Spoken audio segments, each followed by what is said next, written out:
देखिए, बहुत ही अप्रोचेबल है, बहुत मतलब अच्छे लिसनर है। जितना सबको बोलना था सब सुने, और उसके बाद भी उन्होंने बोला कि इसके बाद भी मैं रहूँगा, अगर तुम्हें बोलना है, किसी को भी अलग से मिलना है तो आप मिलो। पहली बार लगा कि किसी प्रभारी ने सुना है। पहले हम लोगों को ना सुना जाता था, और अगर सुना भी जाता था तो उस बात को कभी भी माननीय मुख्यमंत्री तक नहीं पहुंचाया जाता था। बोल दिया जाता था कि हम पहुंचा देंगे, हम बात कर लेंगे, लेकिन कभी भी वहाँ तक हमारी बातों को नहीं ले जाया जाता था।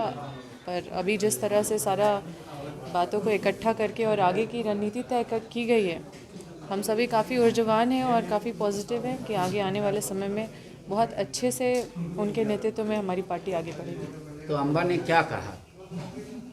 हमने जो नियुक्ति की क्या समस्या है उसको रखा, चाहे वो पंचायत सचिव की हो, चाहे वो गवर्नमेंट टीचर जो 25% का रिजल्ट नहीं आउट हुआ उसका हो, फिर जो चौकीदार वाला समस्या हो उस बात को भी रखा, होम गार्ड के इश्यूज़ को रखा, और ओबीसी का आरक्षण के मामले को रखा, जो हम लगातार सभा भी कर रहे हैं और हर विधानसभा में हमने मामला को उठाया है।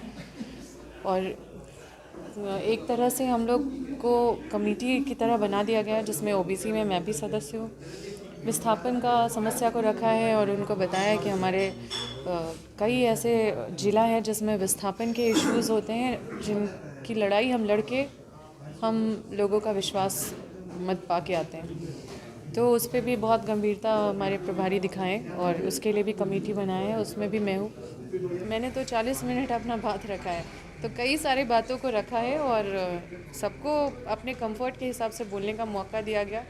और मुझे लगता है कि सबसे अच्छा लीडर का पहचान वही होता है जो अच्छा लिसनर होता है, और इन्होंने बहुत अच्छे से सबको सुना है। सुने या फिर कुछ टास्क भी दिया आप लोगों को? बिल्कुल टास्क दिया है, कल शाम तक हम लोगों को अपने अपने रिपोर्ट बना के जमा करना है कि हम कहाँ कहाँ हमको संघर्ष करना पड़ रहा है, चाहे क्षेत्र के ये पे हो या फिर राज्य के इश्यूज़ पे हो।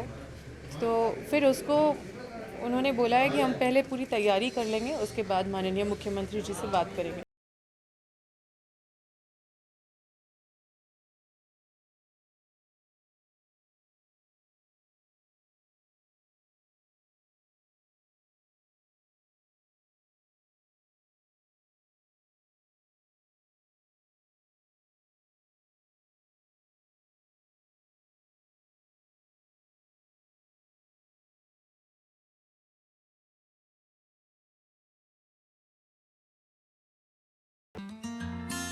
Girirdi is a small place, and we have like very less facilities in terms of education and this kind of infrastructure.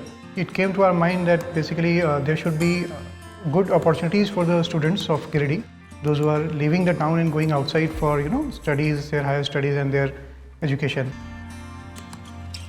I wanted my son to start with the coding classes, so I researched it online. I got through all the reviews and everything.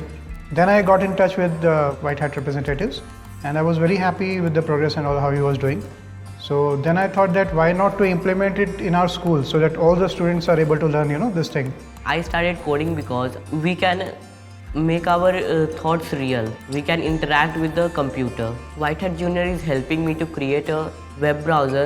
And I think on this part, White Hat is actually leading, on this coding platform.